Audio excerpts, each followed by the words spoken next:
जय हिंद दोस्तों। तो आज की इस वीडियो में मैं आपको बताने वाला हूँ मेरा पीएसबी का एक्सपीरियंस। तो दोस्तों मेरी पीएसबी हुई थी मार्च 2025 में और मेरा पीएसबी सेंटर था नोएडा। तो जैसे ही मैं सुबह पहुंचा 10 बजे रिपोर्टिंग थी मेरी। तो मैंने 10 बजे वहाँ पे रिपोर्ट करा जाके पहले। और वहाँ पे उन्होंने सबसे पहले हम लोगों का आइडेंटिटी वेरिफिकेशन कराया।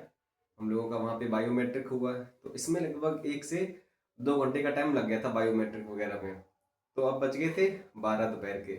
तो 12 जैसे ही बजे तो उन्होंने बोल दिया हम लोगों की थोड़ा सा चाय पानी कर लो या नाश्ता कर लो जाके। तो हम लोग वहाँ से जब फ्री हुए तो बाहर आके हम लोगों ने नाश्ता किया।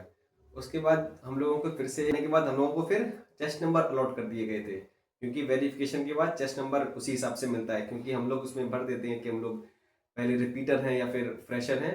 उस हिसाब से हम लोगों को चेस्ट नंबर दे दिए गए थे। और चेस्ट नंबर मिलने के बाद हम लोग सीधे हॉल में जाते हैं और वहाँ पे हम लोगों को कराया गया काफ़ी सारे टेस्ट, जैसे कि OIR और PPDD टेस्ट।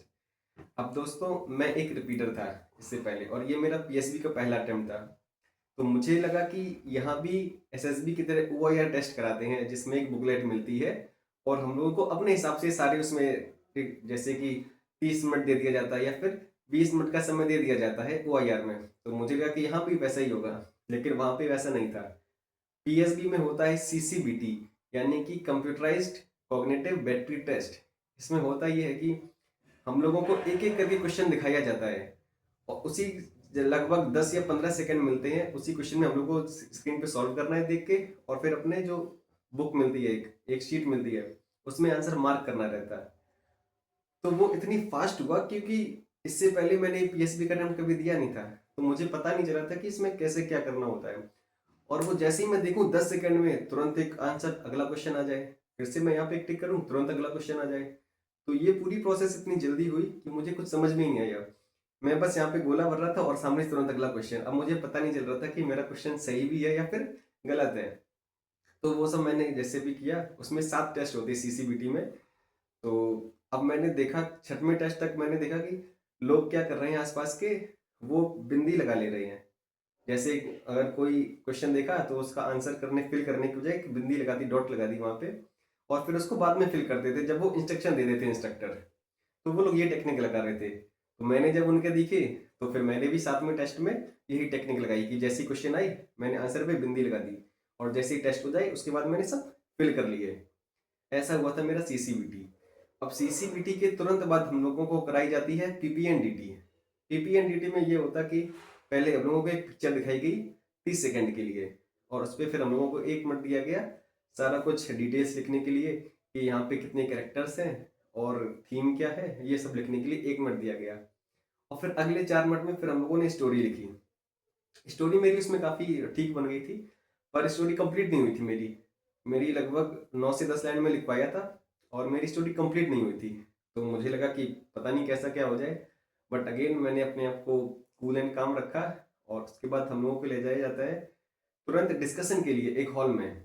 अगेन वो एक रूम था, बड़ा सा रूम। तो हम लोगों को डिस्कशन के लिए ले जाया गया और डिस्कशन में हम लोगों को बांट दिया गया, क्योंकि 50 लोगों ने रिपोर्ट किया था। तो 17 एंड 16 इन 3 ग्रुप पे हम लोगों को बांट दिया गया।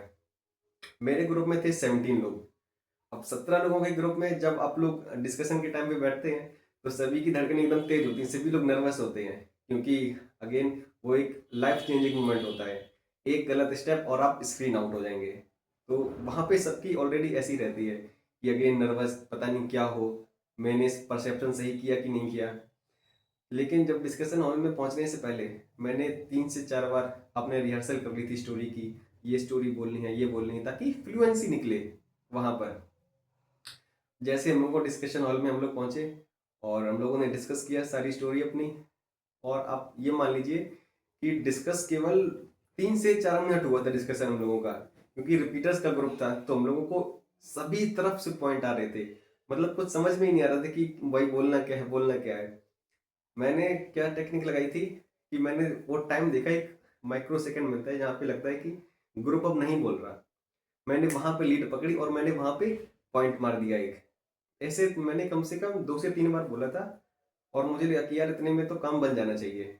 और अगेन जैसे ही डिस्कशन खत्म हुआ हम लोग बाहर आए, वेट किए। तो वो बोल देते हैं कि यहीं पे वेट करो, 5 मिनट में वो लोग रिजल्ट बताते हैं आके। एसएसबी में होता है कि वो लोग सबको साथ में रिजल्ट बताते हैं, जैसे 50 लोग हैं ग्रुप में तो 50 को साथ में रिजल्ट बताएंगे। यहाँ पे जैसे ही हम लोगों का डिस्कशन हुआ, हम लोग रूम के बाहर आए, उन्होंने बोला 5 मिनट वेट करिए, अभी रिजल्ट बताते हैं। तो हम लोग वेट करने लगे वहाँ पे, और अनएक्सपेक्टेडली जो 17 लोग थे हम लोगों के में से ग्रुप में, 6 लोग स्क्रीनिंग हो गए थे। उसमें एक मैं भी था, मैं भी स्क्रीन क्लियर किया था मैंने पीएसबी का टेस्ट, और मैं काफ़ी खुश हुआ।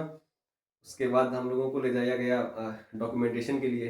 अब डॉक्यूमेंटेशन यहाँ पे सबसे, आप ये मान लीजिए कि टाइम टेकिंग चीज़ है। डॉक्यूमेंटेशन में 1.5 घंटा लग गया, आप समझ लीजिए 1.5 घंटा लग गया। उसमें करना क्या था, जो कैंडिडेट क्वेश्चन था वो सब भरना था, और जितने भी आपके डॉक्यूमेंट्स थे, 10th 12th degree, character certificate, caste certificate, ये सारी चीज़ें उन्होंने अच्छे से वेरीफाई करी। उसके बाद हम लोग फ्री हो गए थे, तकरीबन 4 से 4:30 के बीच में हम लोग फ्री हो गए थे। तो ये एक्सपीरियंस था मेरा पीएसबी का पहला। अब आगे मैं आपको बताऊंगा कि एफएसबी का एक्सपीरियंस कैसा रहा। ऐसी ही वीडियोस पे या फिर प्रोसेस को जानने के लिए, एसएसबी को समझने के लिए हमारे चैनल को सब्सक्राइब करिए। वीडियो को अच्छी लगी हो तो वीडियो को लाइक करना।